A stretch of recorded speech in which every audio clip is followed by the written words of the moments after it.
So here we get in. Oh, and slowly put on my 4-point harness, the ones that I absolutely detest using. By the way, have you got the car keys? I do, yeah. Good. So Alex is coming with me. Not that he doesn't trust me, but instead of Alex staying here, and I probably need him to help me attach this 4-point harness. Although, is that right? Do I need to rotate that at all? Yeah, point that down. That, that's it. One in. Okay. Do I need to rotate it back? Or no, not? that's it. That's it, okay. No, not so bad, is it? No, so just check everything. Key. Keyless.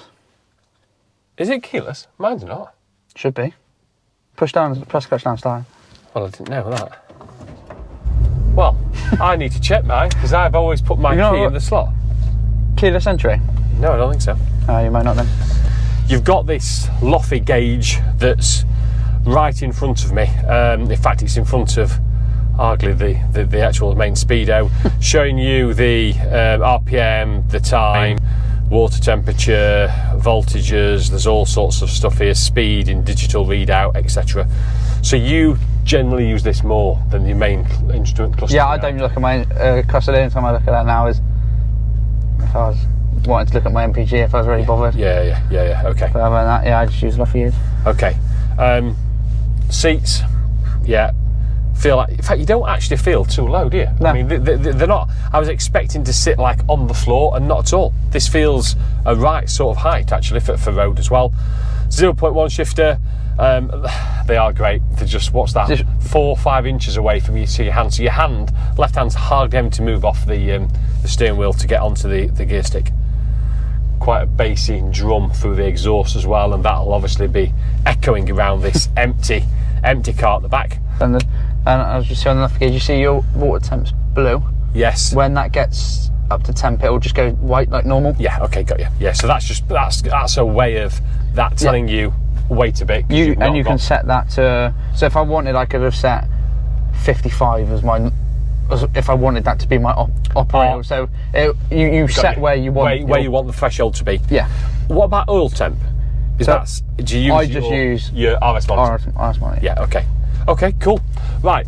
So let's take this out, and you'll join us on some better roads.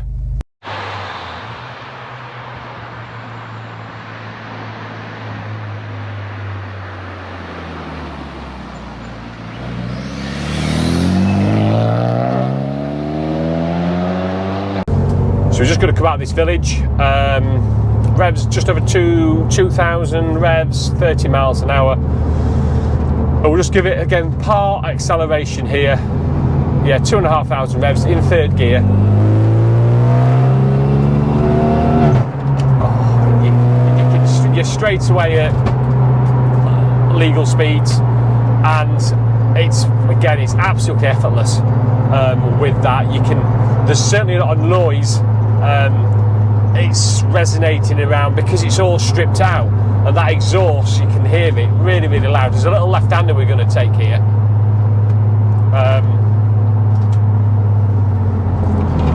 Just give it a little squirt up this here.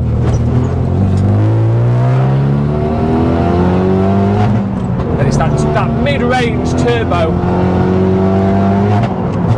And as soon as you do the upshift and lift off, you get that bang out of the exhaust. It sounds really, really good. Suspension, oh yes, you can tell it's a track car. You really can. And it feels a sense of occasion. Steering's absolutely alive. When you get some cars and they just feel a little bit dead and wooden, and just drive one of these, and this one in particular, the way it's been set up, you feel if you go over a pebble, you'd feel it. but not in an unsettling way. It just gives you so much confidence.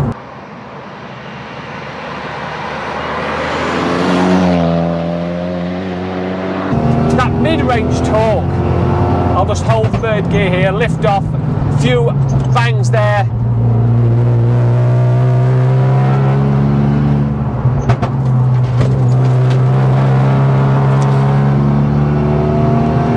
And I'm only just starting to touch on the capabilities of the car, but you just feel that this car's just going to grip and grip.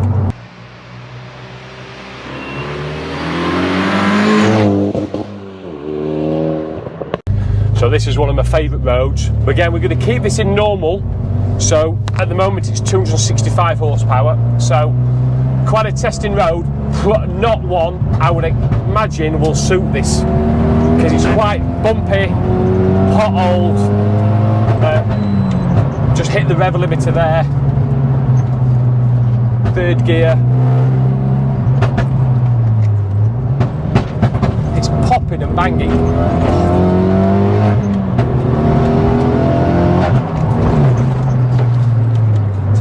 Third here, just touch the brakes.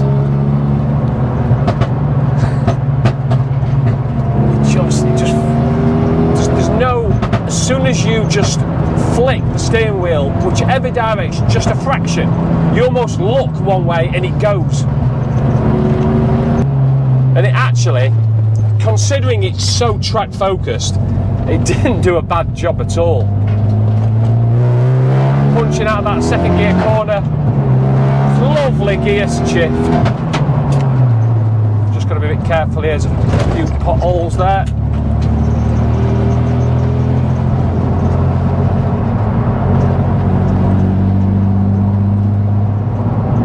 It's noisy, there's vibrations. It's definitely a sense of engagement with the car, but the steering is just absolutely alive.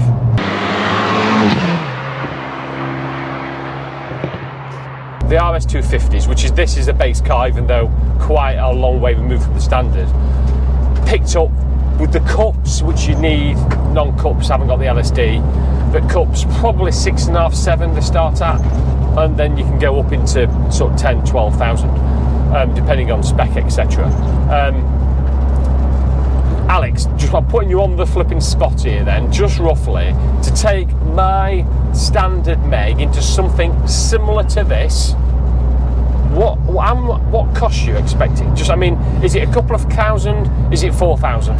What 5,000? What do you think? I reckon you're probably getting on 4,000 or 5,000 mark. Right. But if you took mine's quite a high mileage Meg.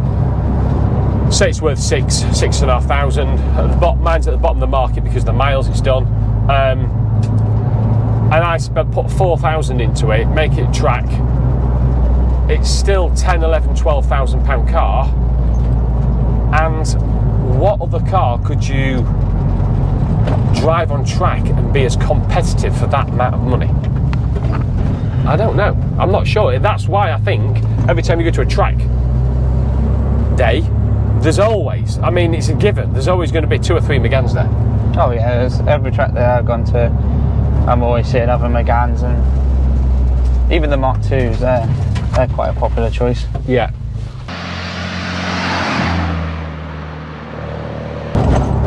I wasn't 100% sure that I was bought into this aftermarket luffy display, Alex, to tell you the truth, but I must admit, I'm spending a lot of time looking at it, and you don't even look at the dials behind, do you? No, that's why I like it. It's got everything.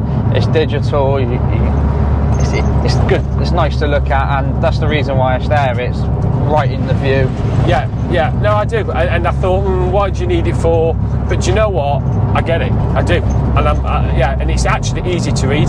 With regard to the brakes, there's a little bit of brake squeal as you'd expect for a track-based pad and disc, but nothing that actually would stop you wanting to drive this on the road, to tell you the truth.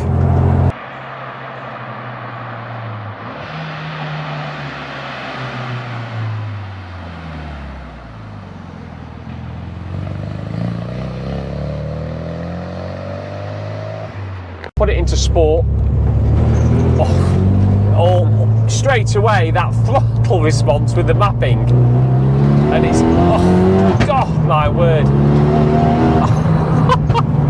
That's absolutely savage. You've got to be careful, there's some really bad potholes actually around this corner, just in case a car's coming, but wow.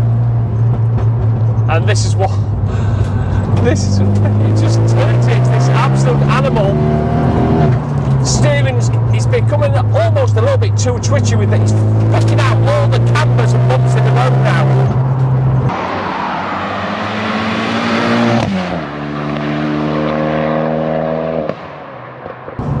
Popping and banging on the exhaust. You probably won't hear that because of the mic.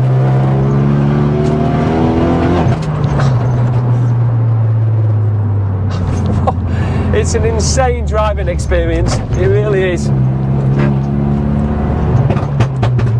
Bopping. Wow. Put it back into normal. For people, when I was a bit of a skeptic when I first drove a Megane a few years ago, and with the sport button, but when you think it's just the mapping that it changes, it's incredible. It is literally, you wave your foot across the accelerator and there's instantaneous there. It is literally on fire. It's very much in your face with the exhaust, etc., but what an experience. I would imagine it will be absolutely mighty on track. But I just feel, is it probably a little bit too much? I got a lot more tram lining then. The steering actually almost became a little bit too oversensitive. The way it was deploying the power, it was too binary, too on off, and I actually preferred it on the first pass down that road in normal.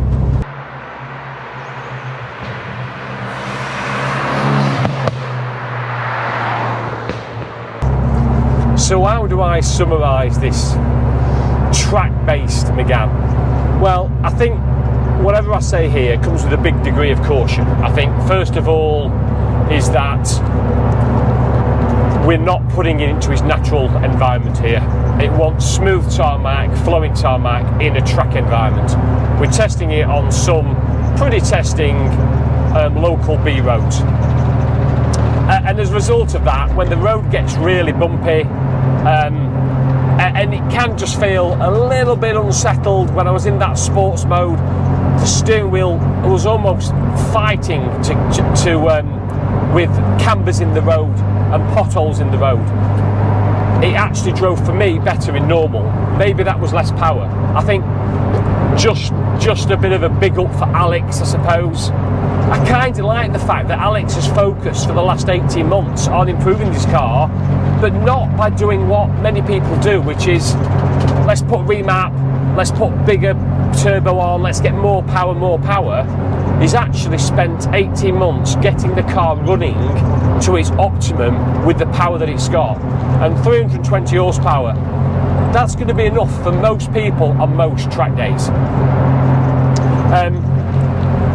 It is noisy, it is loud, the suspension is firm, but it's actually got a degree of road manners that I was actually a little bit surprised in. It rides the road a little bit better than I actually thought. The gearbox, the gear shift, the 0.1 gear shift, is an absolute delight. I was expecting it to. I've used a few of these and CA shifters. An absolute breeze. Alex warned me that sometimes it can be a little bit funny in a couple of gears. I've not had any issues at all afternoon. The steering wheel, it's the right size. I've driven some that were just too small. This isn't. It's a lovely size with mated to a great driving position offered by these wonderful race seats that offer a huge amount of practicality as well with regard to comfort. Is this somewhere that I could take my Megane? That, I think, is the question for me. Is this something that you could go? Because the steering, the experience that you get is fabulous. And I go back to, you can pick up a third generation Megane, £6,000 or £7,000 at the bottom end, spend £3,000 or £4,000 on it, and for probably £10,000 you've got a car that does this. What an experience. I've absolutely loved it. A big thank you to Alex, and I can't wait to see his journey and whether he ever gets to... Oh, that was perfect opportune time there as went through a double compression. But whether he gets, whether ever needs to get to the journey of 350 or even 400 horsepower. Thanks Alex, fully enjoyed it. I hope you have as well. And if you have, please give it a thumbs up, please subscribe and stay tuned. Another video next week. Thanks for watching guys.